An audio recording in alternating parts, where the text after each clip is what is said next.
minders or people around them, or does their management not put, it constantly amazes me that these, yes, they're creative and might be flawed people and all the rest of it, but they're money-making machines. If you're going to be, brutal about it, why they're not, maybe you can't. Maybe it's just not possible to do. Have you ever seen the film Walk the Line about Johnny Cash? Yes. And it just, it's just when people are addicted, it is sometimes beyond the help of the people who love and care about them. Yeah, well, it goes back to what we were saying earlier on, or what Jenny Connor was saying about knowing things are bad doesn't change people's behaviour. Yeah, especially if you're addicted. But, of course, Demi Lovato had recently recorded Sober, which was her current signature song. In the standard phraseology of reporting, she had been partying through the night at her $8 million Hollywood Hills home prior to her overdose, which... I don't imagine it was, a party. Yes, you don't imagine. That's partying suggests a happy experience, doesn't it? It suggests dancing and having fun with your friends and, yes, people are getting drunk or whatever else they're doing, but it suggests a happy experience. But when you have a heroin overdose at the end of it, it actually suggests somewhat of a grimy experience, I think. And, I don't agree with the use of the word partying when they report it in that way. It's the danger that when media routinely report excessive drug-taking behaviour as partying, that somehow people think you can't have a party without getting... it normalises it, doesn't it? Yeah, maybe. I think it's just probably lazy journalism because they can't think of a more succinct way of describing someone sitting by themselves taking drugs or with a small group of friends. Henry Cavill says of Tom Cruise in the new movie Fallout, he's got a drive which is found in few people, regardless of injuries, regardless of how tired he might be, and the impossible skills to learn in an impossible amount of time. He's as impressive in real life as you see him on screen because he's actually doing that stuff for real, which is what they say in pre-publicity for films, but it does seem to be true of Tom Cruise. If you had, do you marvel at him in a sense that, do you think if you had his drive and, of course, his courage, you could achieve a lot more? I would have achieved a lot more, Jim. I would have. No, absolutely. I would have achieved a lot more. I can always continually get berated by my partners. Is you just haven't used your talent enough. So yeah, I've lacked. If I had the drive that Tom Cruise have, I might not be here right now with you, Jim. You'd be coaching Jim. at Manchester United. Or maybe I would be on my second series of Broken Wood Mysteries. You don't know. Could have happened. How about you, Jenny? Well, yeah, if I had the drive and courage of Tom Cruise, maybe I'd be doing something better with my life than making movies. Maybe. I don't know. It's, wow, isn't he amazing? Yeah. Before we go, it's a little bit of sarcasm there. I want to ask you a slightly lofty, I hope, question at the end of this. The show Love Island has turned out to be a remarkable ratings success. An international phenomenon, reports The Telegraph. And I'm not sure we have Love Island here, but we've got Heartbreak Island and we've got Stuart Island. We've had Love Island. I'm sorry, I know that, but we have had Love Island. And even without having watched Love Island, I'm sure we kind of know what it's about. What do you think it says about society now that this is our favourite form of telly? Are we separating into the TV watchers and the TV ignorers, do you think? No, because there's some also at the same time amazing television being made these days, with Netflix and stuff that was never made before. So there's more choice and some of it's amazing. So I think we're turning into free-to-air viewers and subscriber viewers where we will choose what we want to watch when we want to watch it. Yeah, maybe that's it. Jenny Morton, thank you so much. Have a lovely weekend. Thank you, you too. Andrew Clay, always a great pleasure. This is my Love Island, Jim. Thanks, everybody. Here's Checkpoint.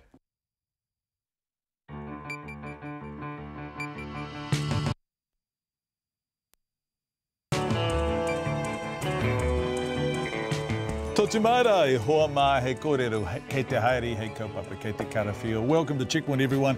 In full sound throughout. Tonight, the Department of Conservation calls for the application for an easement across the Hunter Valley Station to be put on hold until they've met face-to-face with Lisi Matt Lauer. The government swings in behind the new offer for nurses with an accord. Will it make a difference to the way nurses vote? A judge sentences a Hawke's Bay teenager to life in prison for planning the murder of a man she met on Tinder. The chair of New Zealand's largest company, Fonterra, quits for health reasons, drinking during pregnancy, and Stickergate. We meet an Auckland man who loves eating fruit, but he's incensed by the number of stickers. And we try to work out how many there are. And it's ridiculous.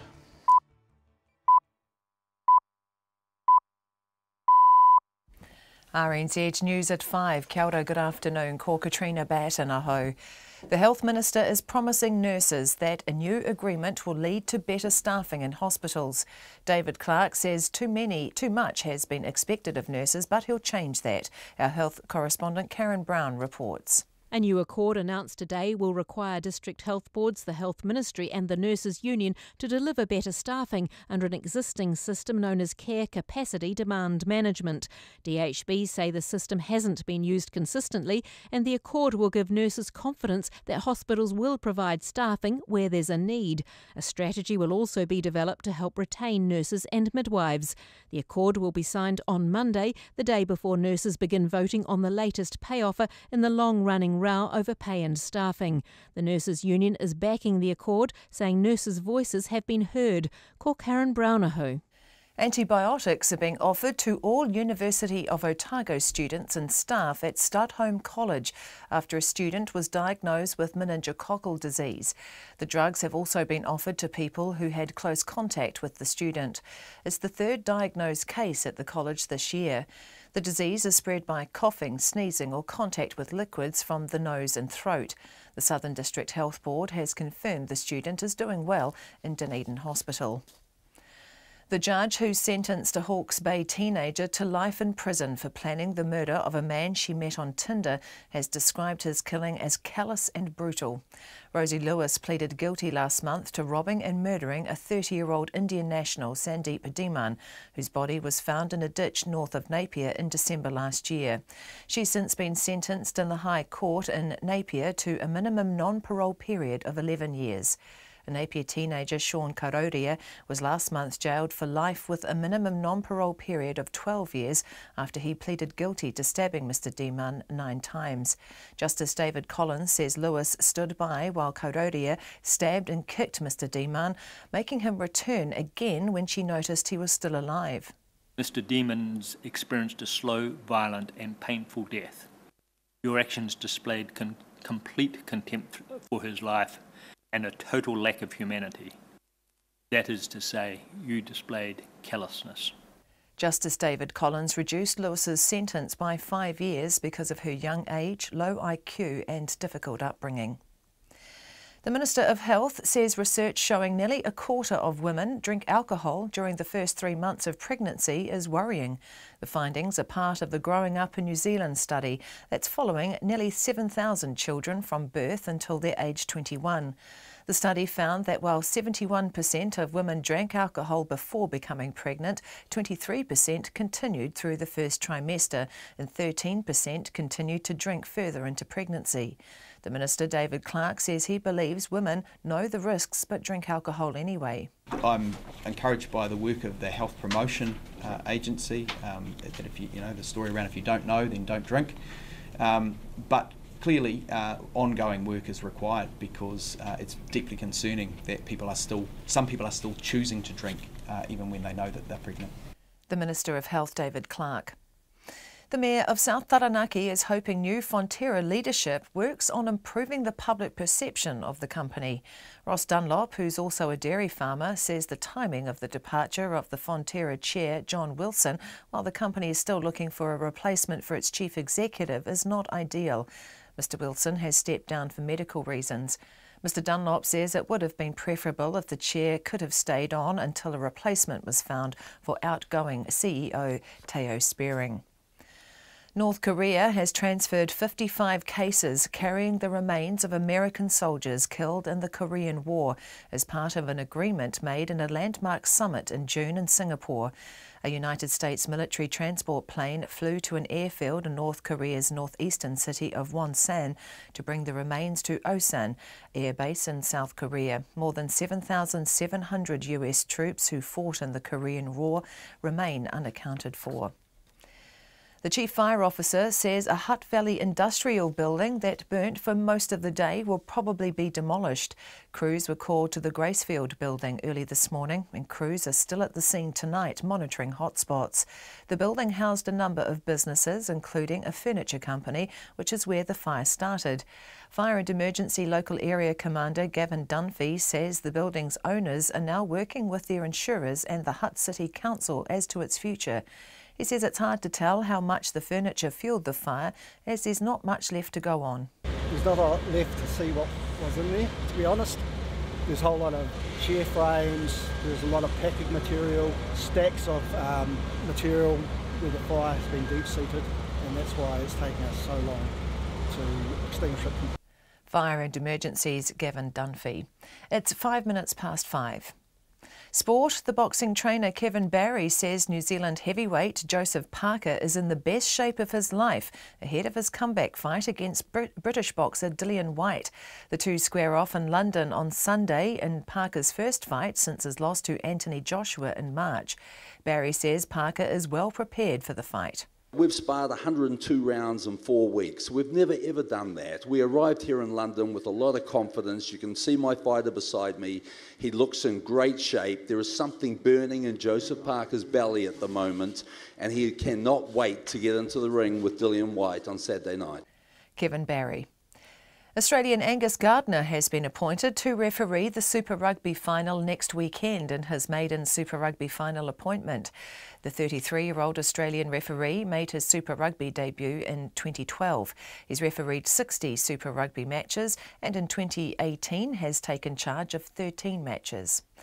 Props Aidan Ross and Angus Ta'avao have re-signed in a Super Rugby front row boost for the Chiefs.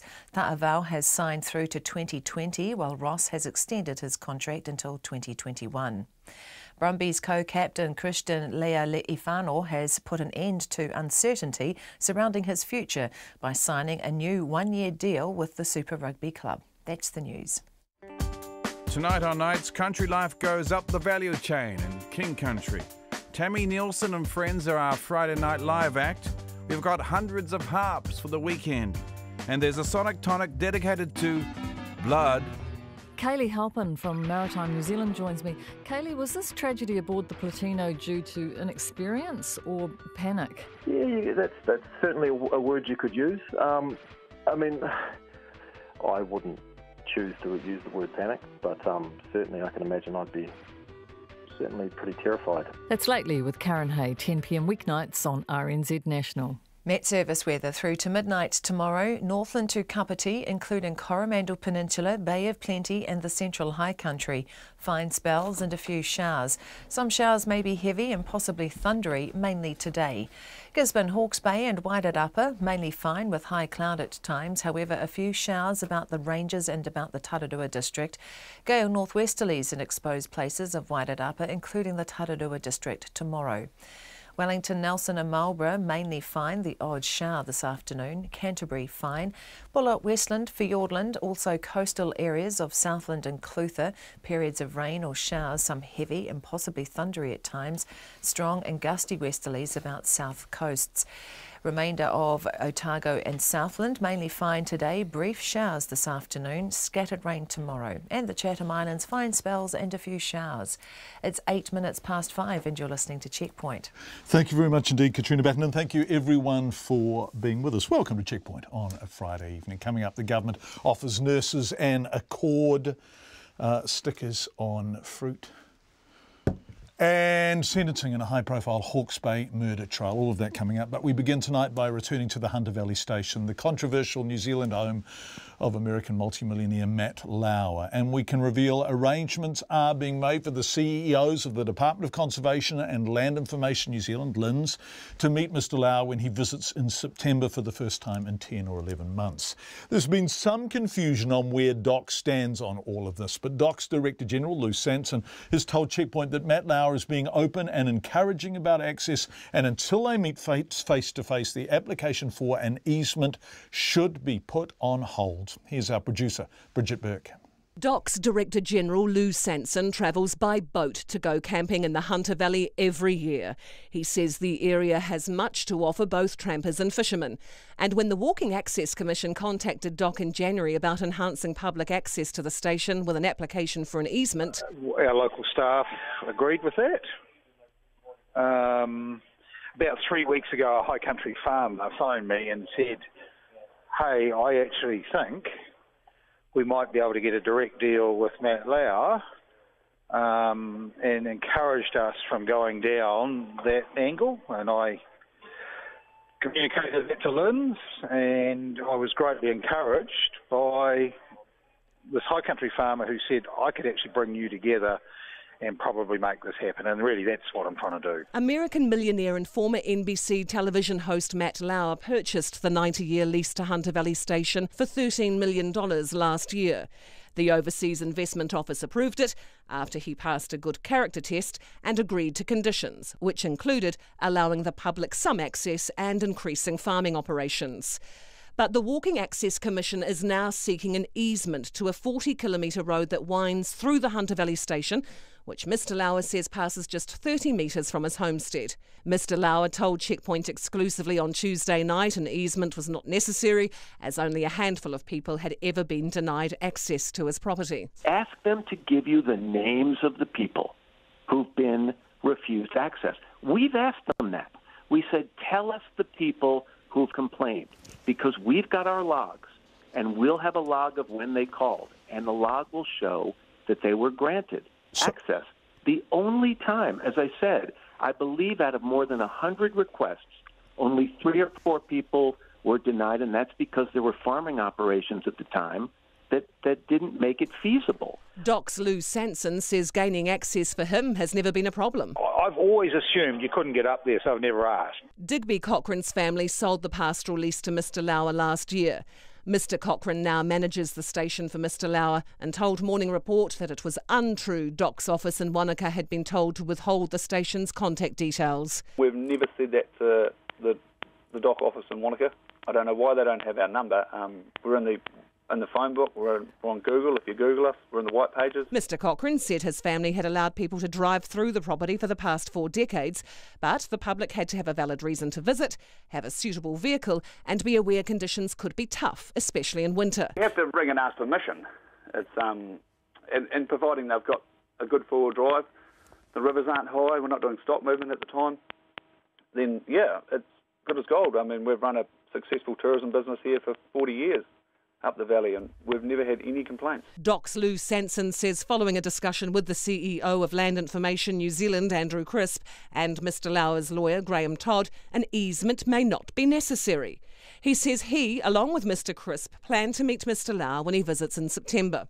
I would like to put everything on hold until I had a face-to-face with Matt Lauer, and given he's been so open and encouraging access, I would like to have that face-to-face, and that's what I intend to do. Mr Sanson says now that Mr Lauer has said the public is welcome, there may be a problem restricting increased demand from locals and tourists wanting to visit. The issue will be, we used to have limited access into the Hariri. When we actually did able to get access, we get now 5,000 a year in there. I think the issue will be, it won't be 100, it'll be 1,000, and how do we help Mr Lauer manage that? That'll be the issue. Digby Cochrane welcomes the public, but with limited cell phone coverage deep inside the valley, questions who would be responsible for monitoring visitors. Who's going to manage this access if you have greater access? I mean, at the moment, we have to rescue people that we let up the valley. We've done it for years. We've had to take tractors up their trucks and pull people out because they get stuck. Land Information New Zealand did not respond today to requests for comment. For Checkpoint, Bridget Burke. Coming up to 14 minutes past 5, the judge who sentenced a Hawke's Bay teenager to life in prison for planning the murder of a man she'd met on Tinder has described his killing as callous and brutal. Rosie Lewis will serve a minimum non-parole period of 11 years after pleading guilty to robbing and murdering 30-year-old Indian national Sandeep Demon last year. Our Hawke's Bay reporter Anusha Bradley was at the High Court in Napier. Mr Demon's body was found in a ditch in Tutira, 40 minutes north of Napier, last December, after he was stabbed and kicked by Lewis's co-offender, 17-year-old Sean Karoria.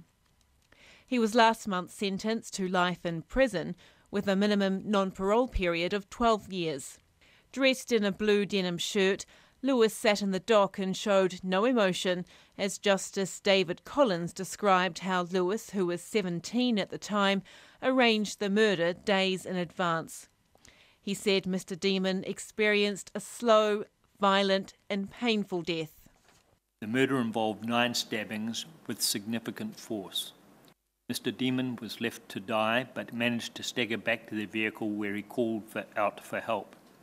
His head was then stomped on 2 separate occasions.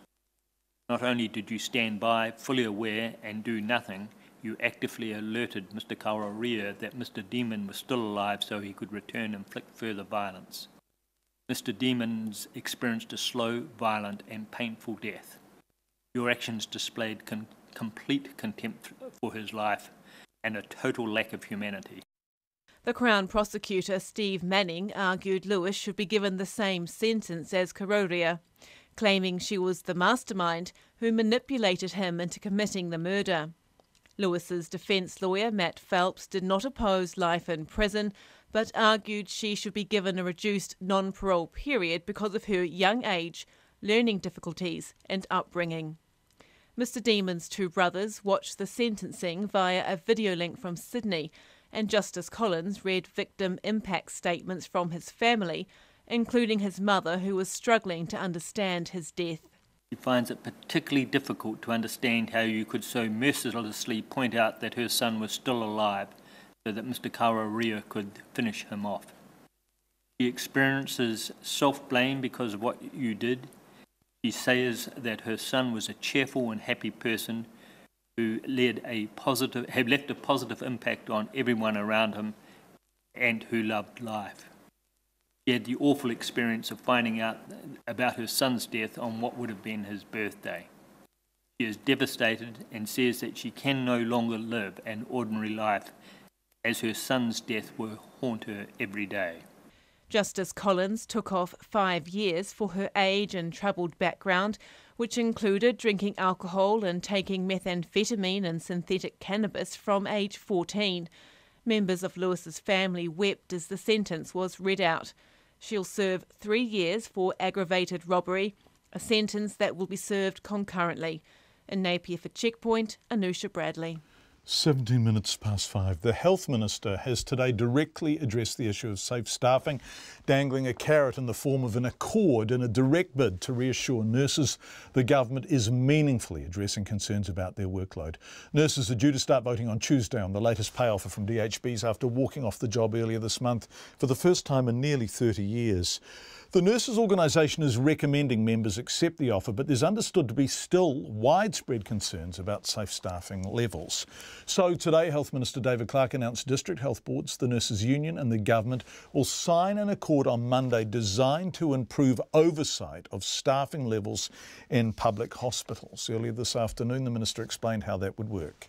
Up till now, it's been the DHBs who've been solely responsible for this. It will continue to be the DHBs and the nurses that are responsible, but the Director General will sign up as well to this. There'll be regular reporting to me on progress on this progress towards safe staffing, and the accord lays out a process where there's examination of how we're going on our safe staffing commitments, and the parties have agreed that this is a process that gets them to confidence around delivery on safe staffing.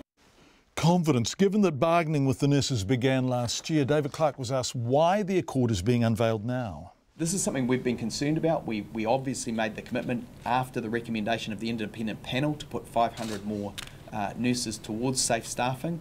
But the concern has continued to be articulated in the media by the nurses. And so I sought to broker an accord so that we could actually get the parties to agree on a process to get to the safe staffing. Because I think that's the issue we're hearing again and again, is concern about nurses being stretched and whether that's sustainable on the wards. And I, for one, don't think the current arrangement has been sustainable and can be sustainable into the future without some commitment by the parties to a process that gets us to safe staffing by the CCDM method by 2021. David Clark speaking this afternoon. With nurses about to vote again, there can be little doubt the accord is a response to what the Minister himself has called a lack of trust amongst nurses and midwives that commitments made by DHBs will be kept. So will the accord make a difference to the way nurses vote? To get a sense of that, we went to a nurse who's also a moderator of the NZ Please Hear Our Voices Facebook page. She said initial reaction was the accord does not address trust issues, that the CCDM won't meaningfully alter working life. It will simply monitor a system they already know is under-resourced. And whilst there are still sticking points around what nurses are earning, nurse numbers and patient safety are what they're getting the most feedback on. I think that's a big issue as well that's coming through already over the last 40 minutes is, this is going to take ages for them to look at this, the numbers and the reporting and stuff through CCDM. And, you know, we already know that we're short-staffed, and that's all it's going to tell them. So I can't push it enough that we need more nurses for patient safety. We can't look after patients at the moment with the amount of nurses that we've got on the floor. And we're not looking after patients at the moment with the amount of nurses that we've got on the floor. And that's from my personal point of view, and that's heartbreaking. David Clark in this covering letter that goes with the Accord says, and I quote, "I have heard the concerns expressed by nurses and midwives about staffing levels." Now clearly the DHBs and the Minister have heard, because you're getting 500 extra nurses, but there is an overwhelming sense from the people we have spoken to and the people who are speaking to you that that's not enough. Yeah, it's absolutely not enough. And I mean, 500 nurses across the whole of New Zealand will not make an impact on us whatsoever. It won't do anything for us. We need, even if I said at the very least, we would need 1,500 nurses just as a start. We need troops on the floor right now to help us. It's a crisis point, and it has been for a while, but over the last few years, it's definitely, and I would say the last 3 or 4 years, it's definitely got increasingly worse. It's a really, really unsafe profession to be working in. Nurses, we don't feel that he's listening. We don't feel that people understand exactly how unsafe it is for us on the floor. And yet the government says, this is the biggest wage round in the history of nursing. They also say, and again I'm quoting from David Clark, "I recognise that a key reason that the negotiations have been so difficult is that the health system has been underfunded over the past 9 years." Is that a fair point? It has been underfunded over the last 9 years, but and our wages have laid stagnant as well over the last 9 years. So we haven't had a wage rise, but inflation has gone up, the cost of living has gone up, our wages have gone down, and even if this implementation was put in now, it wouldn't even touch the corners for us because we are so badly paid. Some of our nurses cannot even afford to put food on the table or pay their electric bills on a night. What do you get paid? What's your annual salary, roughly, ballpark? I don't want to say what mine are. Honestly, in the job that I'm in now, I'll put it up there. I can work 40 hours a week and come away with $58,000 a year, and I'm a full-time registered senior nurse. Is your sense that this latest offer is going to be rejected again? I think the consensus is that nurses are scared at the moment. They're scared that I know that some nurses are scared that if they don't accept the offer, that they're going to lose public support. And we're really... I'm worried about it too, that we're losing, the momentum from the public, that they think that we're being greedy. And that's coming across really strongly on the page, that we feel that the media isn't putting it out there enough. We're not being greedy. We're just asking, to be able to live within our means, to not get into debt, to be able to provide for our family and to be able to pay our bills. But we're also wanting to be safe at work as well. And my source at the the NZ Nurses Organisation says that they feel there will be majority support for this latest offer. What you're saying is that even if there is majority support, that is simply nurses feeling that public opinion is turning and taking the deal, the best deal they can get at the moment, but this won't be the end of the grievances. This won't Absolutely not. No, it definitely will not be the end of any grievances. I don't know which way it will go. I've seen a lot of nurses as well that they will not take the offer. They will not take the offer that's on the table, and there is a large majority that will vote no.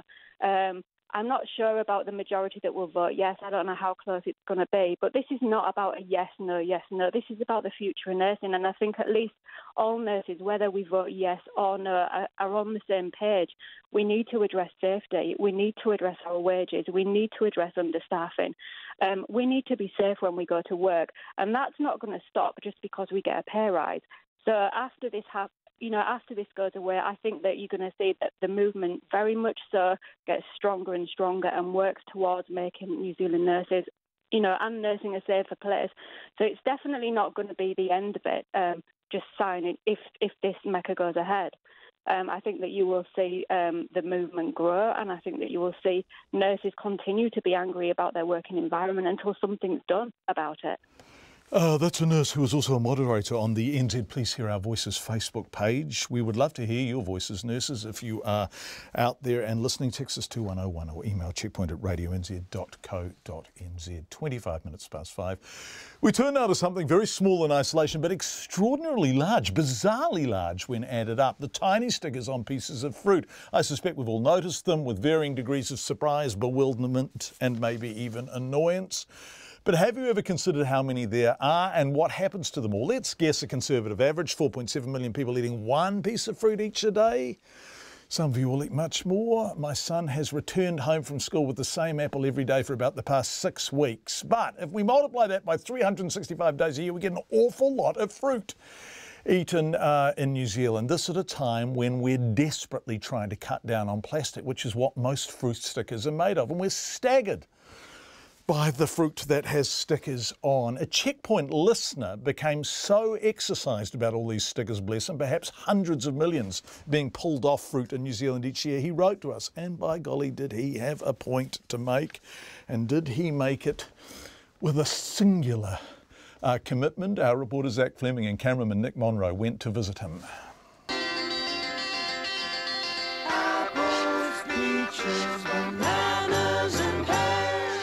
John Cole loves fruit, but he hates fruit stickers. I don't think the industry is doing itself any favours by relying on the environment, but yet at the same time poisoning the environment, so it just didn't make sense.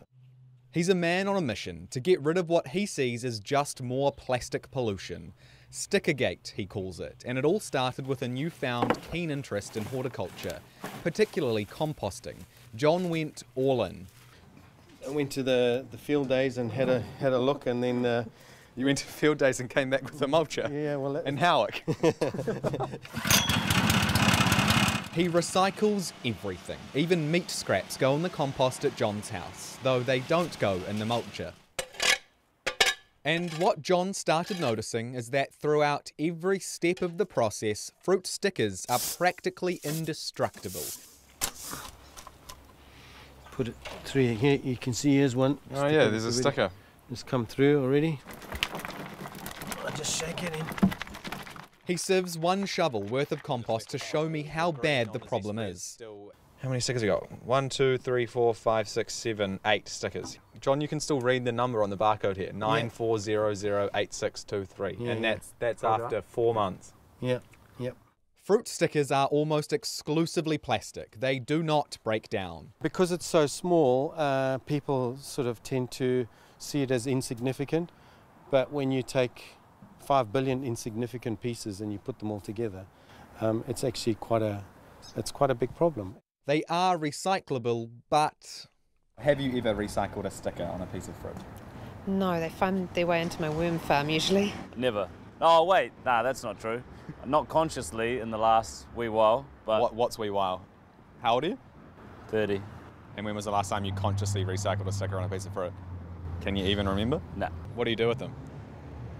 The stickers? Yeah. I remove them, I eat the apple. And you do what with the sticker?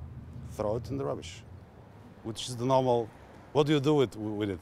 What is supposed to be done with the sticker? Recycle them. Recycle them. Okay. Some of the most compelling reasons lately is where does the fruit come from? People like to know that.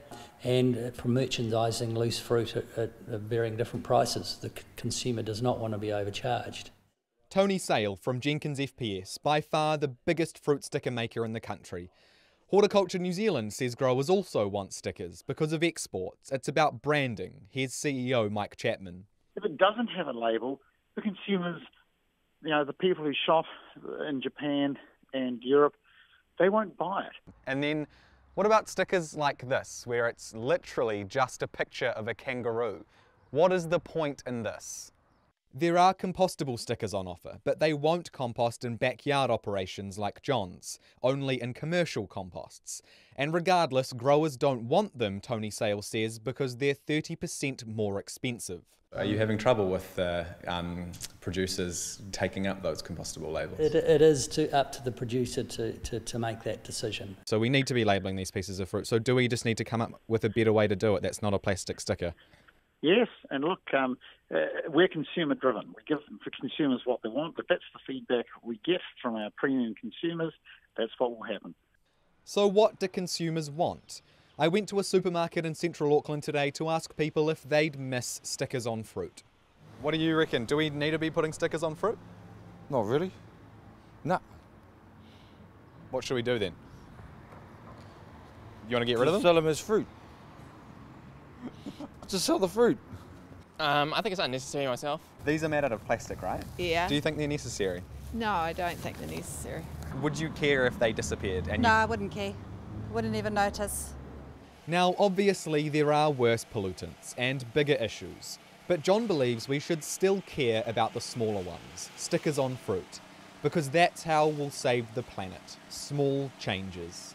If each person can do their bit, or if each organisation can do their bit by trying to make a better world, then I think it's good for all of us. So. For Checkpoint, Zach Fleming.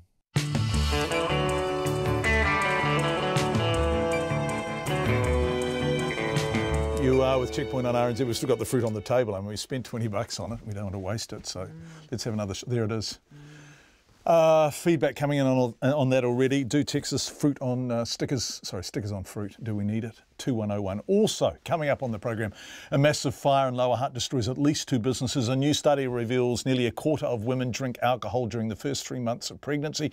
And survivors and aid agencies questioning the official death toll from this week's dam collapse in southern Laos. All of that and much more. Madison's got the business for the end of the week shortly. But before it all, Katrina Batten with the headlines. The Health Minister is promising nurses that a new agreement will lead to better staffing in hospitals. David Clark says too much has been expected of nurses, but he'll change that.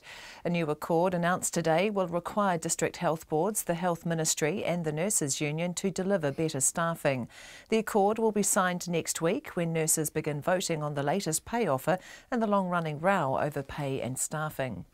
Antibiotics are being offered to all University of Otago students and staff at Studholme College after a student was diagnosed with meningococcal disease. The drugs have also been offered to people who had close contact with the student. It's the 3rd diagnosed case at the college this year. The judge who sentenced a Hawke's Bay teenager to life in prison for planning the murder of a man she met on Tinder has described his killing as callous and brutal. Rosie Lewis took part in the robbery and murder of 30-year-old Indian national Sandeep Dhiman. In the Napier High Court, she's been sentenced to at least 11 years behind bars. Justice David Collins says Lewis stood by while her accomplice, Sean Korodia, stabbed and kicked Mr Dhiman, making him return again when she noticed he was still alive. The Department of Conservation says an application for an easement to allow public access to part of Lake Hawea's Hunter Valley Station should be put on hold for now. DOC has been supporting the Walking Access Commission's application for the easement to allow vehicle access to land leased by American broadcaster Matt Lauer. But today, DOC's Director General Lou Sanson told Checkpoint Mr Lauer has been open and encouraging about public access and he plans to talk with Mr Lauer during his next visit. The United States President Donald Trump has publicly thanked North Korean leader Kim Jong-un after North Korea formally repatriated the remains of some of the American soldiers killed in the Korean War. North Korea has transferred 55 boxes carrying the remains of the soldiers to the American Air Force as part of an agreement made in a landmark summit last month. Those are the headlines. I'm back at 6 o'clock. Thank you very much indeed, Katrina Batten. People saying no stickers in most unequivocal terms. Some of you using Chaucerian language to express your displeasure. People hate them.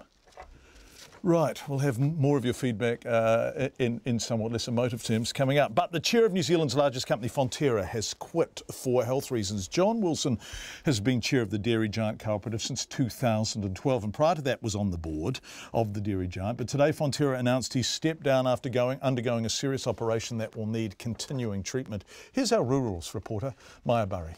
We're the first in the world to see the sunrise. First to get up and get amongst it. A cooperative of farming families. More than 10,000 farming families, as endorsed by former All Black Richie McCaw in this ad, supply milk to the global dairy giant. But today there was a departure from the Fonterra family's leadership, with its chair, John Wilson, stepping down after 6 years. Waikato dairy farmer and Federated Farmers Dairy spokesperson Chris Lewis says Mr Wilson had steered the company through many difficult times. He's had plenty to deal with and a lot of challenges chucked his way. It's a constant changing game being in the dairy business, and yeah, he's gone with the flow and dealt with it. So certainly been a challenging time for him. During his term, John Wilson was faced with a false food poisoning scare, threatening to undermine vital trade with China, which led to a $183 million damages payout to the French dairy company Danone.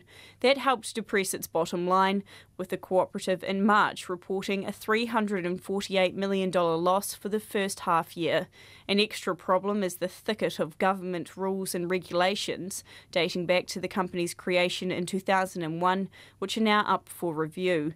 Analyst Irvin Reimer of Harbour Asset Management says whoever takes over from John Wilson will need to have those rules relaxed if Fonterra is to do well.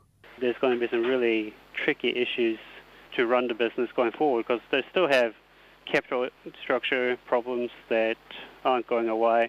Now they're facing declining milk volumes, they're losing market share to independent processors, and it is not obvious to me how this can be addressed without some pretty good shake-up of the dairy industry. In March, Fonterra's chief executive, Teo Spearings, announced he would leave his $8 million job later this year.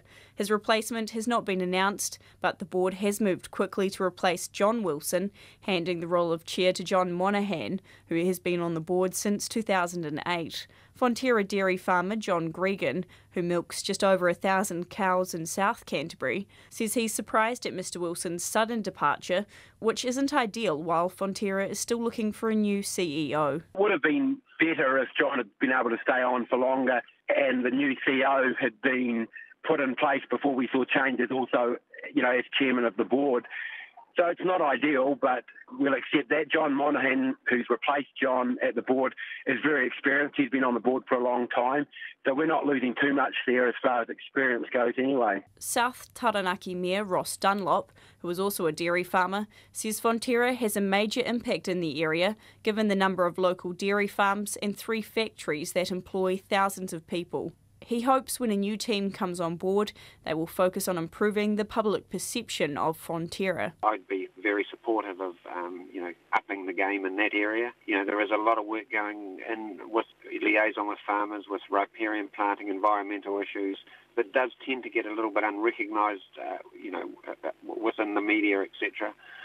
There's a lot more to be done as far as the perception of Fonterra, particularly in the urban communities in New Zealand. Last month, the Regional Economic Development Minister Shane Jones hit out at Fonterra, saying it was disconnected from the farming community and John Wilson should follow the CEO out the door.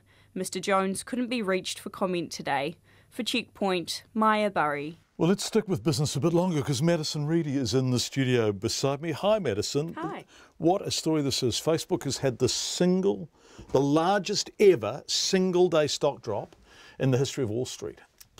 It was a Wall Street wipeout. It was. What does it mean for the company? What does it mean for shareholders, and why did it happen? Well, there's actually a lot more to it than the headline suggests, and it is a pretty bad headline. And there was also a lot focusing on Mark Zuckerberg, obviously the founder and CEO of Facebook as well. There was a lot focusing on his wealth drop. So he dropped in the Forbes rich list today. I'm sure he didn't get too much sleep overnight. So they dropped about 20% in their shares, and that obviously just wiped out. It was about US 119 billion off their market value. But the reason for that, the reason that investors started pulling from the Nasdaq, from from its shareholding on the Nasdaq, which is the tech-heavy stock on Wall Street, is because Facebook isn't actually losing money, is the shocking thing, but they put out a warning saying that with all of these privacy issues that have happened, we can expect that our revenue isn't going to grow as quickly, still growing, but not as quickly as it has for the past, decade or whatever. And so people just got a bit wary and pulled their money from it. So they are still growing their monthly active users and their daily active users. So obviously, as I'm sure you know, that they make money off people's information, which they sell to advertisers. They still made US $13 billion in booked advertising revenue in the past 3 months. So they're certainly not doing too badly at all. But yeah, people are worried about the rise in subscription growth. But they still had, people are still signing up to Facebook, and they've had a major amount of growth, particularly in some Asian markets. So the Philippines, India and Indonesia, that's kind of their big growth market at the moment. And they also own, don't forget, Instagram and WhatsApp, and those are major growth areas as well. Most people that use these types of platforms use them on apps, so they have a pretty good position still. Extraordinary story. Liquor makers have sent a wish list to Parliament. I don't know anything about this, Madison. What is it and what do they want? They want export growth. So these are the smaller distillers. So they're the ones that, make your home brew, like your gin, your whiskey, your vodka and tequila and all the rest. So there's about, the association boss who kind of oversees all of them, he turned up to the Foreign Affairs, Defence and Trade Select Committee yesterday. And he said, look, there's about 60 of us.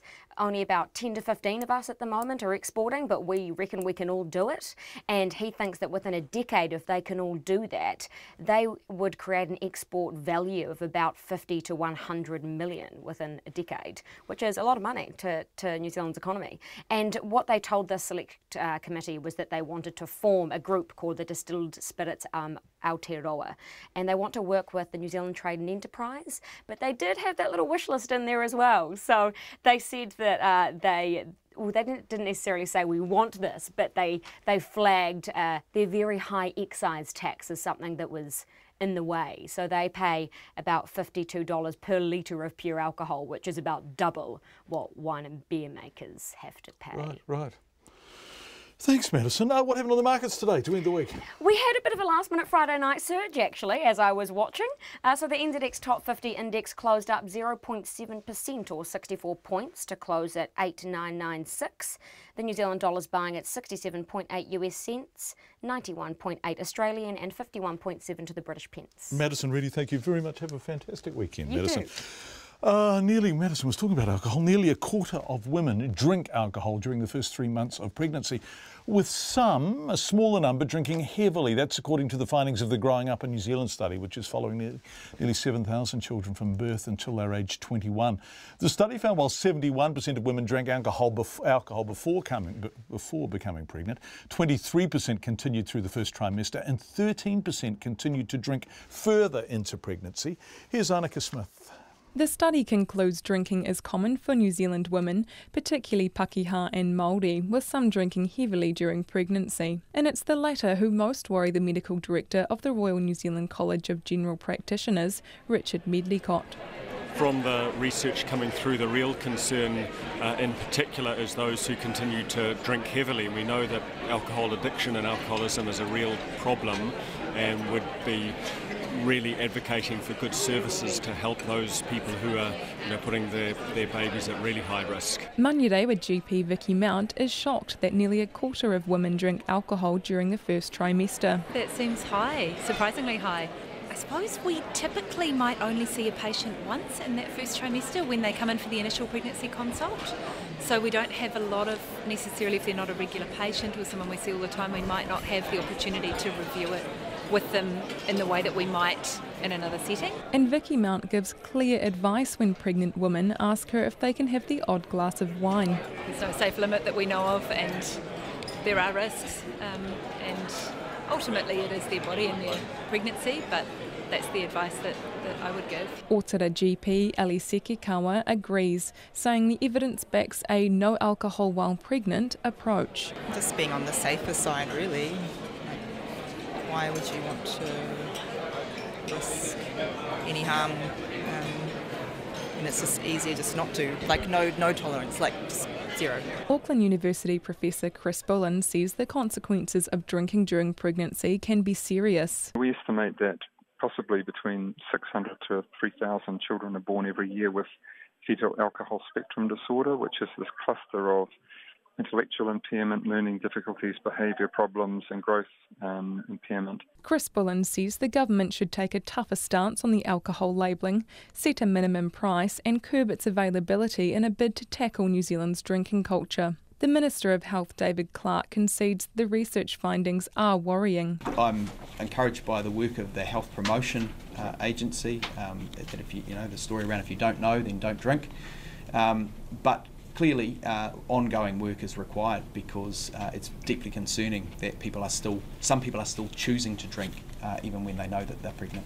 Doctors and researchers are now hoping that more women take on board the message that there is no known safe amount or time to drink alcohol during pregnancy.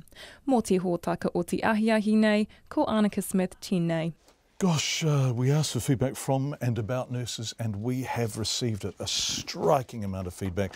We're going to read this email from Jess. As an emergency department nurse with over 10 years experience and a postgrad diploma with an endorsement in critical care, I for the first time in my life contemplate leaving nursing and getting a job with less stress. I'm a trauma and adrenaline junkie. I absolutely love resus and I used to thrive on providing the utmost care for those of our sickest patients. I love nursing and I used to love my job. But you know what I feel now? I feel resentment and I feel dread every time it's time for work. I'm sick of going to work and not having enough hands to help me with traumas and life-saving procedures. I'm sick of walking into a shift seeing ICU patients being left alone in our ED as the poor resus nurse tries to save the next trauma patient's life and she doesn't have anyone to watch her other patients. We complete incident form after incident form and nothing happens. I've watched 5 senior nurses leave my department in the last month alone, so as they all leave, my workload becomes even harder. 2 have gone to Australia, 1 has gone and bought a cafe, 1 has gone to St John and 1 to another hospital. You see what that shows me is everyone has had enough. We are undervalued, underpaid and understaffed. We need help and we need help now or you know what's going to happen. There's going to be a nursing crisis. I'm not okay with a teacher of my equivalent experience being on over 10 grand more than me each year while we slog away and having patients' lives in our hands daily. We are worth more than that. Now, we read that email because it contained a very personal and particular response from the coalface, for want of a better term, but also because it is very representative of the emails and texts we are getting in from people who work as nurses. Thank you. We appreciate it. Email checkpoint@radionz.co.nz or text 2101. It's 13 minutes to 6. Survivors and aid agencies are questioning the official death toll from this week's dam collapse in southern Laos. The government says 27 people were killed and 131 are still missing after the dam gave way, flooding a number of villages and leaving more than 6,000 people homeless. 6,000. There's a ban on foreign media, but a BBC team, including reporter Nick Beak, managed to gain access to the area and sent this report. Bruised, bewildered, and with no idea if their parents are still alive. The stories from the hospital nearest the collapsed dam tell you all you need to know about the ferocity of the flood it unleashed. La and his wife Wan quietly explain how their 1-year-old daughter was swept away. I put my daughter and my wife on the boat. I tried to hold it, but the water was very strong and the boat flipped over and my daughter fell into the water. It all happened right before my eyes.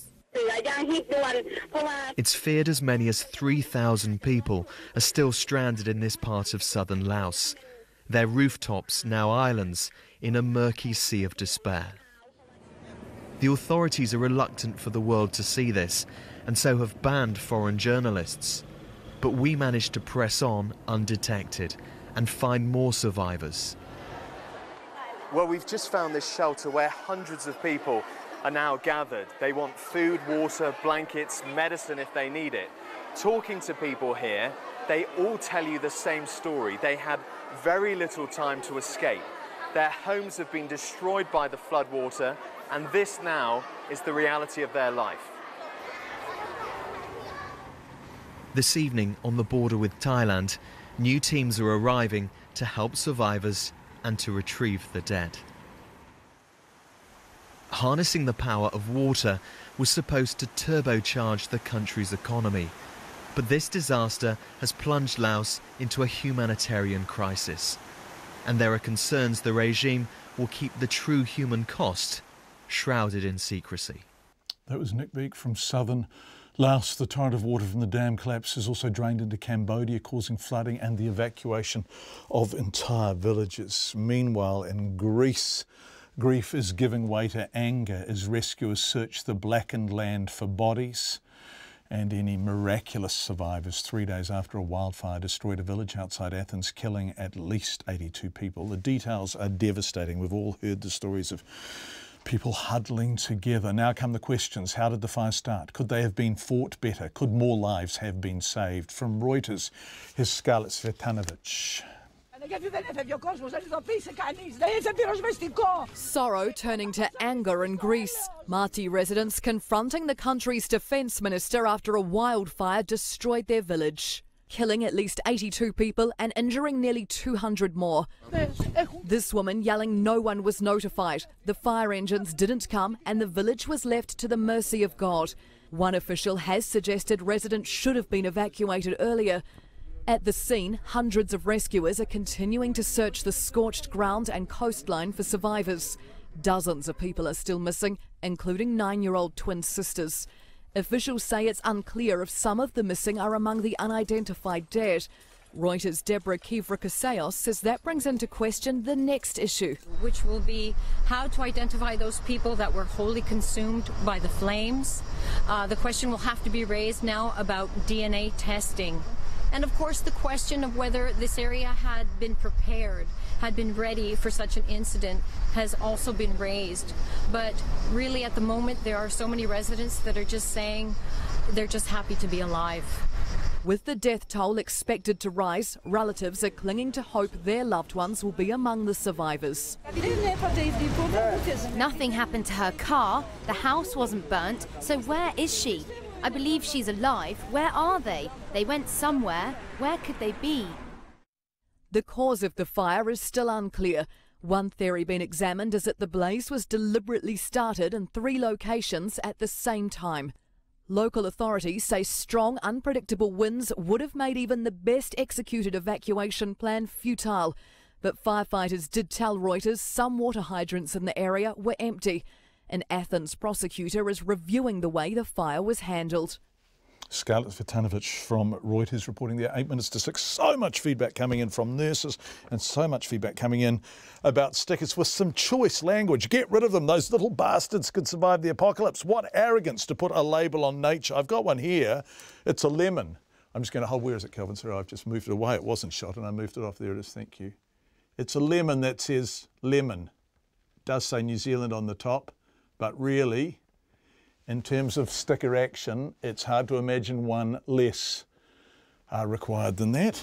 High checkpoint, 3 years after moving in, I'm still finding the previous owner's fruit stickers in the garden. This is despite me adding soil, clean compost and regularly planting flowers and veggies. He loved Queensland easy peel mandarins, says Heather.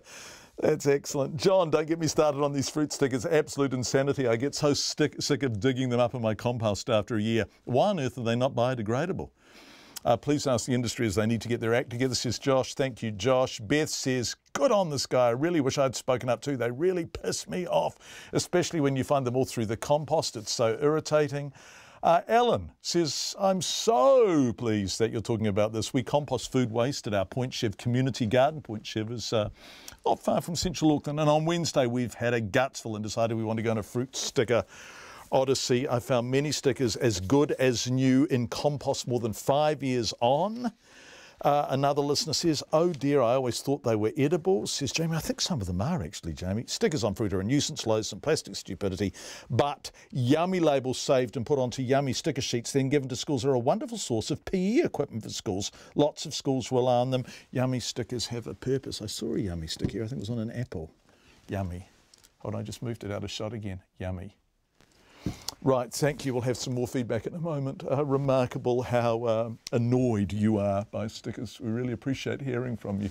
It's good to have a vent on a Friday night. A telephone box might be the last location you'd expect for a heavyweight boxing bout, but figuratively speaking, a telephone box is exactly where trainer Kevin Barry expects Joseph Parker's fight with Dillian Whyte in London on Sunday to take place. Of course, Parker, South Auckland born and a proud Kiwi Samoan, expects he will emerge from that enclosed space successfully. If he does, a shot at reclaiming the world title he lost in April could be well on the cards. What's the telephone box? Well, it means he's got to be close. He's got to be close to his opponent. Clay Wilson with more on the first step in Joseph Parker's road to redemption. Well, New Zealand and Samoa, your boy Joseph Parker is no April Fool. A heroic effort in forcing Anthony Joshua to go the 12-round distance for the first time. In a sport renowned for trash talk and blind confidence, Joseph Parker prefers the humble and quietly determined route. But every nice guy has a little nasty, and losing something he held with immense pride is enough to bring that out in Parker. I'm here to punch with bad intentions. I'm going to break him down. I know I'm going to catch him flush. He's going to take a lot of punches. My opponent's been talking a lot of smack, and I think sometimes smack talk is a sign of doubt, and also it's a sign of trying to convince himself and convince others that he's ready for this big challenge. Dillian Whyte is a bold, often brash Jamaican-born Londoner. Like Parker, he has British superstar Anthony Joshua as the only defeat on his professional record. True to form, Whyte wasn't taking kindly to Parker's pre-fight threats. You know me, I always try and bring the pain, and I always want to end these fights in bad fashion. He's been here a couple of times, no one ever hurt him yet, so I want to be the first to hurt him.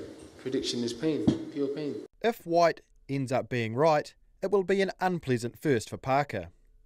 Even when suffering his only professional loss in relinquishing his WBO world title to Joshua in April, the snappy-handed South Aucklander wasn't exactly put through the ringer. In fact, as trainer Kevin Barry explains, all that defeat did was drive Parker to get his belt back. Joe physically came out of the Joshua fight unscathed, and he also came out with a burning fire in his gut to have an opportunity to show that he is a better fighter than the guy that left the ring in Cardiff. That desire fueled Parker to stay fit instead of putting his feet up. It's also why he was able to accept the fight with Whyte on relatively short notice. Unlike previous bouts, Parker started preparations physically ahead of schedule, meaning they were very satisfied with where they found themselves just a few days from fight night. We arrived here in London in very good shape. It was an excellent, very short training camp, 5 weeks in Vegas. It's probably the best 4-week block of training that Joe and I have ever done together in the 5.5 years that we've been a team. That's just as well, given the threat Whyte's destructive power and combative come-forward approach presents. But Team Parker know what to expect, and they don't mind one bit. He would love nothing more than to fight Joseph Parker in a telephone box. He's just going to come forward and throw punches. But that sort of style has always been a style that I've liked for Joe, when people come onto his speed and they come onto his power. If Barry is right and Whyte's style plays right into Parker's fast fists, significant reward likely awaits.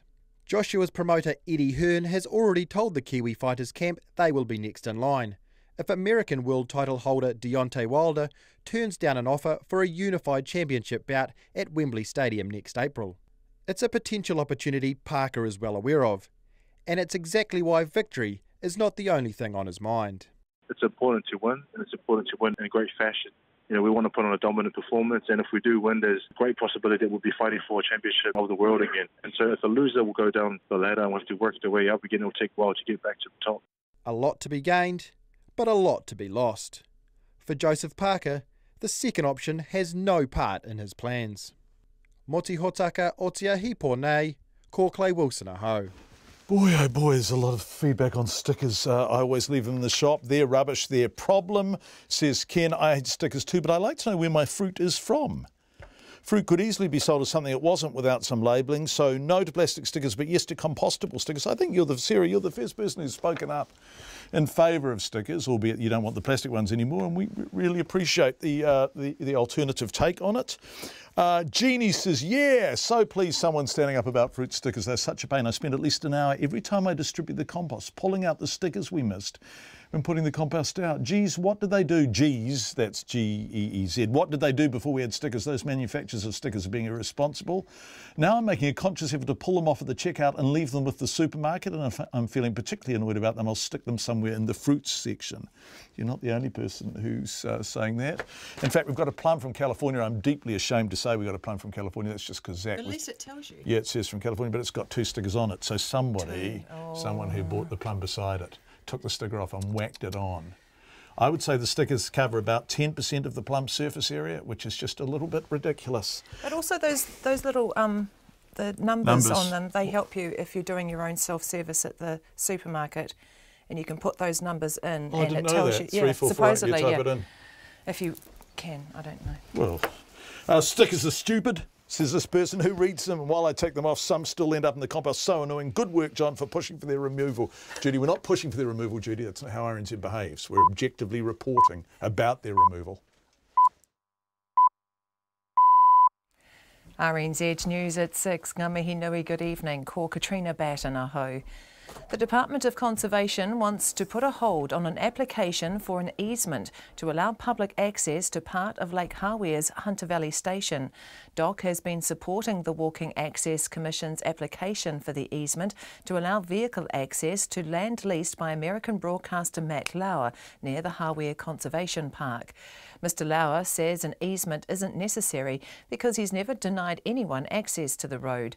And DOC's Director General Lou Sanson has told Checkpoint Mr. Lauer has been open and encouraging about public access to the area.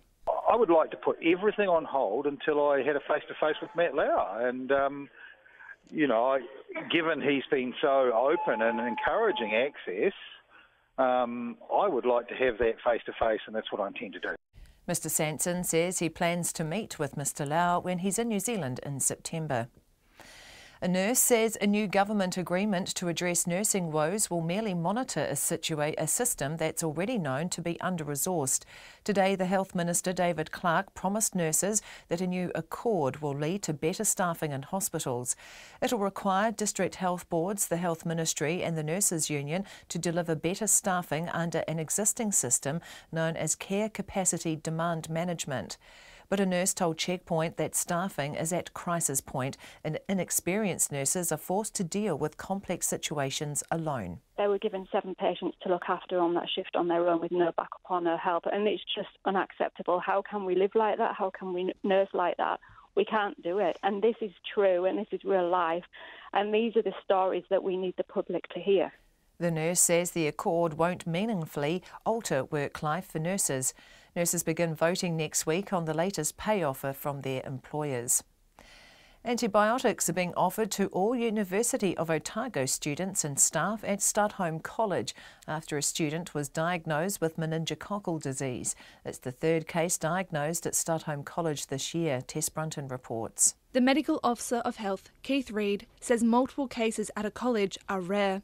He says it could mean more are at risk of developing the disease as it is spread by coughing, sneezing and contact with bodily fluids. Meningococcal disease symptoms may appear like flu, but if it's not treated, can cause disability and death. Signs include high fever, headache, sleepiness, joint and muscle pain, a dislike of bright light and vomiting. Dr. Reid says antibiotics are on offer to anyone who has had close contact with the student who is recovering in Dunedin Hospital. This is Tess Brunton. The judge who sentenced a Hawke's Bay teenager to life in prison for planning the murder of a man she met on Tinder has described his killing as callous and brutal. Rosie Lewis robbed and murdered 30-year-old Indian national Sandeep Dhiman, whose body was found in a ditch in Tutera, north of Napier, in December last year. She was this afternoon sentenced in the High Court in Napier to life in prison with a minimum non-parole period of 11 years. Napier teenager Sean Karoria was last month jailed for life after he pleaded guilty to stabbing Mr. Dhiman 9 times. Justice David Collins said Mr. Lewis stood by while Karoria stabbed and kicked Mr. Deeman, making him return again when she noticed he was still alive. He said Mr. Deeman experienced a slow, violent, painful death, and Lewis displayed callousness and a total lack of humanity. Justice Collins reduced Lewis's potential sentence by 5 years because of her young age, low IQ and difficult upbringing. The Mayor of South Taranaki, who's also a dairy farmer, says he hopes the new leaders of Fonterra make an effort to change the public perception of the company. The chair of Fonterra, John Wilson, has announced his immediate resignation due to health issues, and the company is still trying to replace outgoing Chief Executive Teo Spearing, who resigned in March. The Mayor, Ross Dunlop, says he hopes a new team leading the company will put in more work on the way farmers are seen in New Zealand. I'd be very supportive of, upping the game in that area. There is a lot of work going in with liaison with farmers, with riparian planting, environmental issues, that does tend to get a little bit unrecognised, within the media, etc. Ross Dunlop says the perception of farmers is particularly negative in urban areas. The jury in the trial of a man accused of murdering his partner and disposing of her body in a South Waikato lake has retired for the evening and will resume considering its verdict on Monday. 46-year-old Corey Jeffries is on trial in the High Court in Hamilton for the murder of Kim Richmond. She disappeared in July 2016 and her body was found inside her vehicle after it was recovered from Lake Arapuni 10 months later. Justice Fitzgerald this morning spent an hour summing up the case, telling the jury it needed to be satisfied that Jeffries had caused Ms. Richmond's injury, knowing it would result in her death. It's 5 minutes past 5. Sport. The Hurricanes fullback Nehi Milner-Skudder is expecting a strong midfield challenge from the Crusaders in tomorrow's Super Rugby semi-final in Christchurch. Touted as one of the best attacking sides of the competition, Milner-Skudder says second 5/8 Ryan Crotty's distribution skills mean the Hurricanes' defence will also be tested across the park. Yeah, I guess with a guy like Crotty, he's a pretty classy player, and his distribution, I guess skills are right up there in terms of world rugby. So yeah, the boys in the midfield will have a job, and then us guys that are outside will want to keep getting up and keeping the pressure on, or trying to shut down that space as well. Nehi Milner-Skudder. Meanwhile, Ryan Crotty says the Crusaders will be paying close attention to the Hurricanes' kicking game during the sudden death match. With the threat of first 5/8 Bowden Barrett steering the Hurricanes' ship, Crotty says shutting him down in defence will give the Crusaders every chance of sealing a grand final spot. I think Bodie's one of the best kickers of the ball in world rugby, so our back three have to be really on there. They're ball carriers, they've got really strong ball carriers, and they play with tempo and turn over ball really well. So the less turnovers you give them, the better. The more first up tackles you make, the better. So all those core skill sets on the defensive side of the ball that we have to execute to give them as less opportunities as we can. Ryan Crotty. And the New Zealand rally driver Hayden Paddon's careful approach has resulted in 10th place on the opening super special stage of Rally Finland. The event officially starts overnight. That's the news. Could compulsory te reo Māori and New Zealand history in schools reduce racism? If we think biculturalism is important, and if we think racism is a bad thing, then it's important. We have such an incredibly deeply rich histories in this country, and yet none of us know it. We need to explore that and not be afraid of it. I'm Lee Martin McLaughlin, and this week Insight explores what a greater understanding of language and the past could do for this nation. Just after the news at 8 on Sunday morning with Wallace Chapman on RNZ National. Met service weather through to midnight tomorrow. Northland to Kapiti, including Coromandel Peninsula, Bay of Plenty and the central high country. Fine spells and a few showers. Some showers may be heavy and possibly thundery, mainly today. Gisborne, Hawke's Bay and Wairarapa mainly fine with high cloud at times. However, a few showers about the ranges and about the Tararua district. Gale northwesterlies in exposed places of Wairarapa, including the Tararua district tomorrow. Wellington, Nelson and Marlborough mainly fine, the odd shower this afternoon. Canterbury fine. Bulla, Westland, Fiordland, also coastal areas of Southland and Clutha. Periods of rain or showers, some heavy and possibly thundery at times. Strong and gusty westerlies about southern coasts.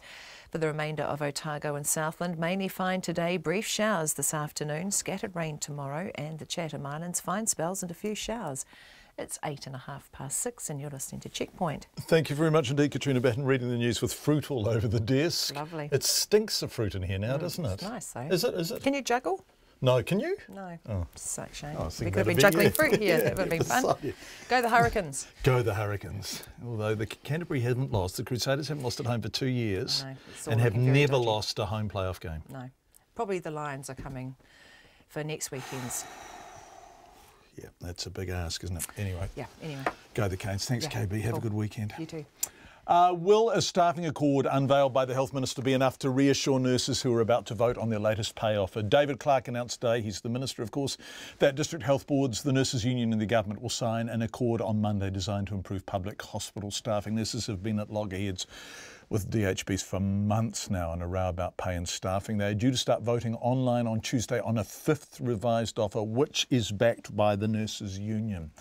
Now, earlier on in the programme, we spoke to a nurse who's also a moderator of the NZ Please Hear Our Voices Facebook page. She told us that so far the accord has done little to appease the nurses they are hearing from, who say it's still not the commitment they need to know that safe staffing will meaningfully, properly be addressed.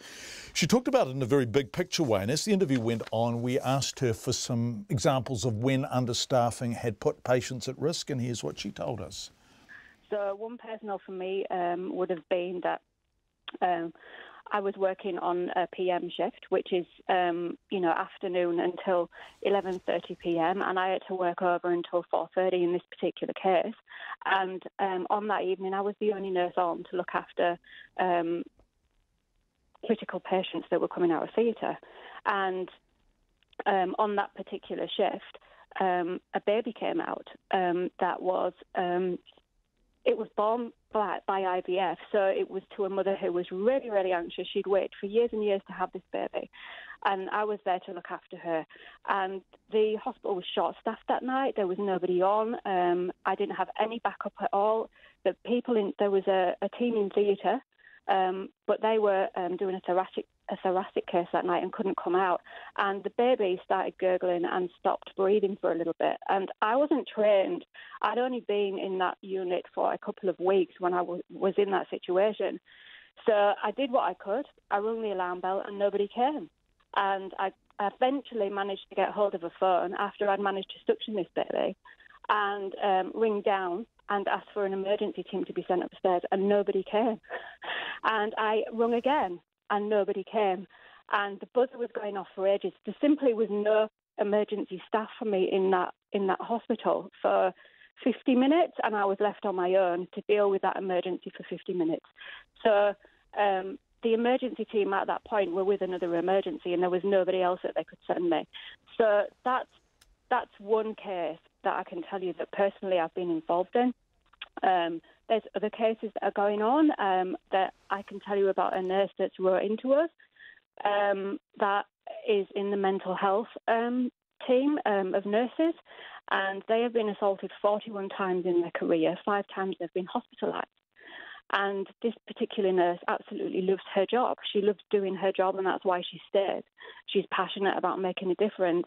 She doesn't want to leave, but she's at the point now where after 41 physical assaults, she wants to leave. The last one she had was 2 weeks ago. And she was punched, kicked, hair pulled out, and she wasn't sent a backup nurse for 3 hours. She was put in a position where she was left in a room on her own with this patient, and where the patient would just hit and kicked her. And there's a no restraint policy now, so this nurse wasn't allowed to restrain the patient or have any physical contact with the patient at all. So they basically were just holding their head and trying to stop the punches from flooring them for 2 hours. And 3 hours later, they sent one more nurse down to help them in this particular area. The other nurses that were on the floor in this area didn't know what to do and didn't come in, felt they were underexperienced, didn't know what to do. The doctors didn't know what to do. They felt that leaving the mental health nursery was the best option because they were used to that kind of thing. And, yeah, they went home and cried that night, cried and sobbed. So these are the things that are happening on the floor. And, I mean, another one would be that our new graduate nurses, we get umpteen new graduates messaging us in every night, every day, telling us about the horrific things that are happening on the floor, about them being bullied, about the understaffing and about the unsafe work conditions. And especially, these new grads have probably been, that they've only been in the job for a couple of weeks, and one of them got thrown onto the ward on their own with a set of high acuity patients. They didn't know what to do. They didn't know how to nurse them. They didn't know what drugs to give. Yet they were given 7 patients to look after on that shift on their own with no backup or no help. And it's just unacceptable. How can we live like that? How can we nurse like that? We can't do it. And this is true, and this is real life. And these are the stories that we need the public to hear. Nurse and moderator for the NZ Please Hear Our Voices Facebook page, giving us some examples. So much feedback coming in from nurses and people who have experience of nursing. A lot of feedback coming in on stickers on fruit, overwhelmingly opposed to stickers on fruit, some of it really angrily opposed to stickers on fruit. But there was one text at 6:05 that said, no text in support of stickers? Yeah, right, you just won't read them out. And I thought, well, we must have missed that. So I did a Control F and searched for the number that sent that, and I found your text in support of stickers there, and so I'm going to read it. I just have to go down a long way down the list. No, I've lost it again. Bloody hell. I'll come back to it. Oh, there it is. Alan, fruit grower. Thank you, Alan. The alternative to stickers on fruit is to put them in plastic bags. You can't retail a product without an identifier, says Alan. Alan, we're delighted to receive your support of stickers on fruit, and thank you very much for persisting. And we hope the fact you've read it out will make you understand that we are totally two-eyed about sharing the feedback. We do share it exactly, well, as closely as we can to the proportions with which we receive it for and against an issue. If it's 50-50, we share it 50-50. If it's 99-1, then what we read out tends to reflect that. It's 6:15. A large fire in Lower Hutt ripped through a commercial building today, destroying at least 2 businesses.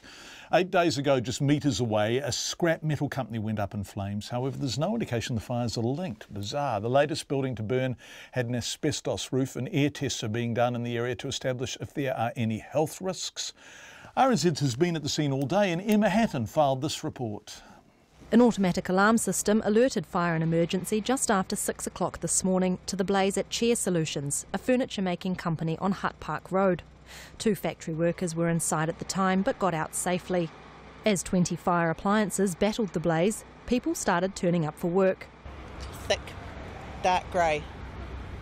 Yeah, and just smelt horrible. So I was coming down the hill, all I could see was Flames for Africa, and at first I thought it was Macaulay Metals going again, and I got closer and I thought, actually no, that's either going to be us or us across the road. John Tua'u was unable to get through to his work at Kiwi Bus Builders, which is right across the road from Chair Solutions. We thought it was our workshop, but when we got through, the smoke was bellowing, really in black clouds. You could see flames rising from the buildings, 3 buildings involved, and then we swing close, but then we heard a little small explosion, so we actually backed off from where it's burning, and just in case the smoke shifted as well. Te Whera Tuho, who works at Chops Firewood, says it was a case of deja vu. We turned up about 7:30. You know, we just seen big black smoke, one half of black smoke and the other half of white smoke. And I was telling my workmate over here, same situation as last week. Fire investigators are interviewing witnesses, but it's unclear whether they'll be able to enter the building to assess what caused the fire due to extensive damage. Fire and Emergency's local area manager, Gavin Dunphy, says the building will probably be demolished. It's pretty munted, really. So the council are here talking to the insurance companies regarding the demolition of the building. He says the inside of Chair Solutions is blitzed. There's not a lot left to see what was in there, to be honest. There's a whole lot of chair frames, there's a lot of packing material, stacks of material where the fire has been deep-seated, and that's why it's taking us so long to extinguish it. The building's owners are discussing the next steps with their insurers. Meanwhile, WorkSafe is taking air samples and says it will work with Hutt Valley DHB and the Hutt City Council if any health risks are known. The council says the asbestos fibres disperse quickly and present little health risk, but advises residents to get in touch if they are concerned. In Lower Hutt for Checkpoint, Emma Hatton. It's 18 minutes past 6. The former international cricket star Imran Khan is promising a fresh start for Pakistan. Mr Khan has declared victory after a really divisive general election and is set to become the country's new Prime Minister. Official results have not yet been announced, but Mr Khan is already fighting allegations of vote rigging from his main rival, the party of the now jailed former Prime Minister Nawaz Sharif. From the capital, Islamabad, the BBC's excellent Sukunda Kermani looks at Mr Khan's rise to power. Crowds gathered outside Imran Khan's home on the outskirts of Islamabad, hoping for a glimpse of the man set to become Pakistan's new Prime Minister. He can bring real reforms, and we think that he's the only one who can take Pakistan forward in the right direction. From inside his home, Imran Khan addressed the nation. Pakistanis across the country watched him promise to create a fairer, more equal society. We will run Pakistan in a way it has never been run before. We'll provide the kind of governance it has never had. It was a different proposition. Khan first became a star as an international cricketer. In Britain, he was known for his good looks and playboy lifestyle. In 1995, he married, then later divorced British socialite Jemima Goldsmith. He developed a keen interest in charitable causes, one he shared with his friend Princess Diana. After entering politics 22 years ago, he initially struggled, but in recent years his anti-corruption message has energized young voters. He has, however, faced accusations that Pakistan's powerful military has been working behind the scenes to bring him to power.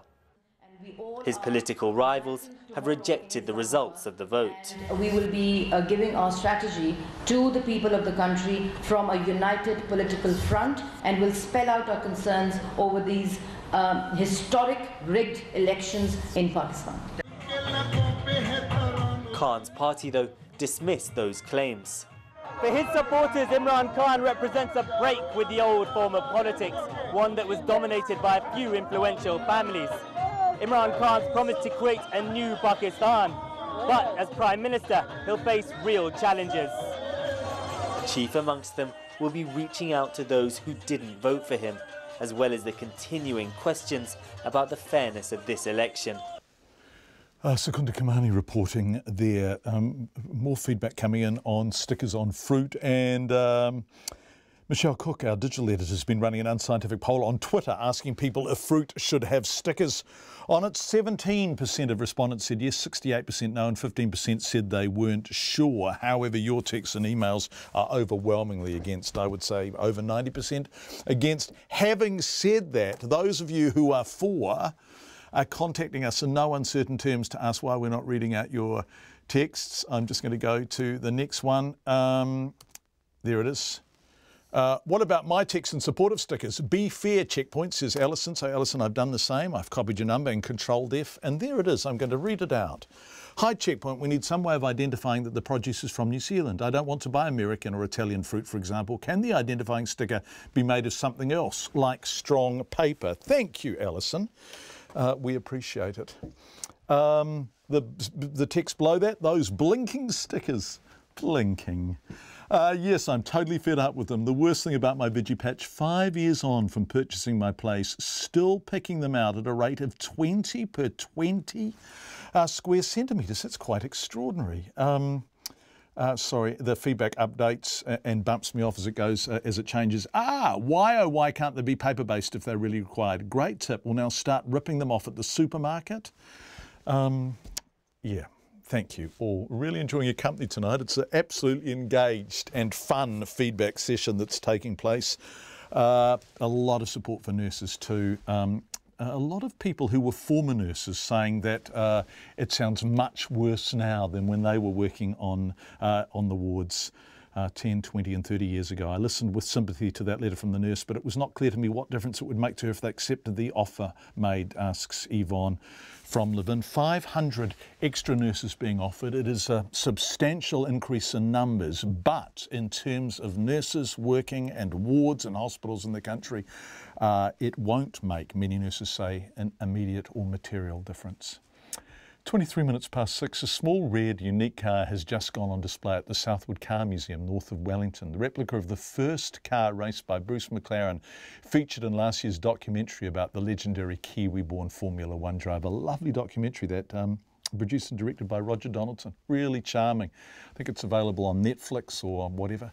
But it's now joined hundreds of old classics and rare vehicles at one of the largest private car collections in the Southern Hemisphere. Our reporter Jonathan Mitchell and cameraman Richard Tindler went to take a look. Up onto the straight for the last time. Bruce McLaren lived and breathed cars. The faster the better. The sporting legend raced them until 1970, when he died at the age of just 32 while testing one of his cars. McLaren restored a 1929 Austin 7 Ulster with his dad Les in the family shed as a teenager in the early 1950s, the beginning of his short but successful racing career. The replica body on display was used in last year's documentary film McLaren and is the new pride and joy of Southwood Museum manager Craig Andrews. It was something that we wanted to do because we wanted to celebrate the life of Bruce McLaren, and we just picked up another McLaren race car, so we just thought, well, if we can get his first race car and then we can work on that and develop something that actually reflects the racing heritage that Bruce McLaren had for New Zealand. The museum paid around $5,000 for the car body on Trade Me. While you might not see modern race drivers Greg Murphy or Scott Dixon behind the wheel of a small Austin, the tiny car packed a lot of punch in its day. Roll cameras. Roger Donaldson directed the McLaren film. He grew up watching McLaren race and says he was one of the greats. The people who knew Bruce really, really loved him. He was obviously a very inspirational person with a small band of Kiwi guys that he got around him and that he took to England. This bunch of young guys that went off following Bruce to the UK and started the McLaren Car Company, he really was a leader. The director signed a little tribute to McLaren, World's Fastest Austin, in the car, a reference to his other film. Fellow car nut Duncan Fox is a member of the Bruce McLaren Trust. He says McLaren would be proud to have the little red Austin on display. Checkpoint caught up with him at the Heritage Centre at Hampton Downs near Auckland, which is dedicated to the racing driver. What we've got here at Hampton Downs is the beginning of a permanent museum for Bruce. But not only Bruce, we celebrate as many of our good local drivers as possible. And we are lucky in New Zealand that, I don't know, it must be the water, but we seem to be able to produce good drivers. Roger Donaldson says McLaren is proof that New Zealand punches above its weight. And why do we love our cars so much? I'm bugging if I know, mate. I don't know. It's just, people love to go fast. People love to. I think driving in New Zealand is a real pleasure. The roads are, fairly demanding, and there's not a lot of traffic on the roads compared to the rest of the world. And driving a car in New Zealand is a real pleasure. Along with the small red Austin and another 1969 McLaren replica, the Southwood Car Museum plans to add a modern-day McLaren to complete the set. For Checkpoint, Jonathan Mitchell. Thank you, Jono. That was a lovely story. People who are pro-sticker are, in fact, pro-identifying fruit, not pro-sticker. Says this person, lol. Surely we can figure out a way to come up with a better solution. Actually, while we're at it, let's come up with a better way to package everything. It's all ridiculous. No to stickers, no to it all. Surely we can be the first country in the world to have a single layer, no plastic, 100% compostable packaging standard. Surely we can lead the world in this. And don't tell me all the reasons why we can't. Any idiot can say no, but just get some genius to tell me what we're doing when we're doing it. Says Si. Thanks, Si. It's lovely feedback. I have to say, when I go to the supermarket and you buy little things of herbs, tiny amounts of herbs, and they come in plastic boxes, like a small amount of Italian parsley, and it comes in a plastic coffin thing, what's that even about? It's ridiculous. Just put a rubber band around it. Right. In less than 3 months, Canadians will be legally allowed to use marijuana. I can swear we haven't been using it at Checkpoint this evening, but while most users will be expecting to smoke the drug or perhaps bake it into a cookie, at least one firm plans to offer what it says is the world's first cannabis beer. This report from Jonathan Savage. At first, these brewers were probably feeling a little low. Initial experiments with cannabis beer were described as tasting horrible, like rotten broccoli. But with the help of chemists, according to Province Brand's founder Duma Wenshu, they finally found a winning formula. It tastes phenomenal. It's dry, it's savoury. It just has this sort of nutty aftertaste, which people seem to love. Craft beer is a trendy and profitable enterprise, and it's this consumer desire for authenticity that Province wants to latch onto. What makes their beer different is that it's brewed directly from the stalks and stem of the marijuana plant. There's no barley, so it's gluten-free and alcohol-free as well. It won't be available in bars, only specialist cannabis retailers, but it will get you intoxicated quickly as well. Within 10 minutes is the claim. Duma Wenshu believes their product has distinct benefits compared to booze. Importantly, you don't have to worry about the hangover the next morning. You're not going to get the 8 types of cancer that alcohol causes, or liver disease, or heart failure, any of the many, many costs exacted on our society by our consumption of alcohol. We're not saying that this product is good for you. This is a psychoactive substance. You should not use it every day. We think it's something you can use in all the situations where you might normally consume alcohol, and in doing so, do less harm to your health and your longevity than you would if you were instead consuming alcohol. While it's this coming October that Canada's new law on recreational marijuana comes into force, drinkers will have to wait another year to make the switch from traditional beer to the cannabis kind. Just before we go tonight, 2 pieces of feedback on stickers. Hi John, this has come from the supermarket. Central packing and bulk distribution. Gosh, that's a good point. I hadn't thought of it. And this is appalling. Block your ears if you're easily offended. Bob says that people have found stickers during colonoscopies. Good God. It's been excellent feedback tonight. I hope you have a wonderful weekend. What a wonderful audience. You've been thoroughly enjoying yourselves, and so have we. See you Monday at 5. RNZ News headlines at 6:30. The Health Minister is promising nurses he'll ensure hospitals have safe staffing levels with a new health sector accord. The Department of Conservation wants to hold off pushing for an easement to allow public access to part of Lake Hawia's Hunter Valley Station. Fonterra has been told its new leaders should make an effort to change the public perception of dairying. And antibiotics are being offered to all Otago University students and staff at Studholme College after a meningococcal scare. Our next news and weather is at 7. This week, Country Life's heading to an all-but-deserted King Country village that's home to a company that exports high-end products around the world. Through the wardrobe into another world. Another world, yes. Here's where the magic is happening. It has a small but happy workforce. I can drive to work without looking at somebody's boot all the way.